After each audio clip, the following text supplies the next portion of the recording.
এঁচোড় চিংড়ি। ডুমো করে কাটা আলু আর এঁচোড় প্রেসারে 2টো সিটি মেরে সেদ্ধ করে নিতে হবে।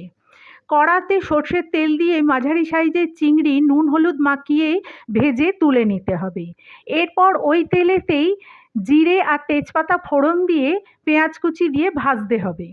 কিছুটা পেঁয়াজ ভাজা হয়ে গেলে তাতে টমেটো, আদা রসুন বাটা, কাঁচা লঙ্কা বাটা, নুন, চিনি, ধনে জিরের গুঁড়ো, হলুদ আর কাশ্মীরি লঙ্কা দিয়ে ভালো করে কষতে হবে। একটু কষা হয়ে গেলে দিতে হবে ভাজা চিংড়ি মাছগুলো। ভাজা চিংড়ি মাছগুলো দিয়ে 2 মিনিট নেড়ে চেড়ে এতে দিতে হবে সেদ্ধ করে রাখা আলু আর এঁচোড়। আলু এঁচোড় দিয়ে ভালো করে কষিয়ে তেল বেরোলে তখন দিতে হবে গরম জল। গরম জল দিয়ে ঢাকা দিয়ে দিতে হবে। ক্রমে আলু, এঁচোড়, চিংড়ি সব ভালোভাবে মজে গেলে ঘি, গরম মশলা, ধনেপাতা দিয়ে নাবালেই রেডি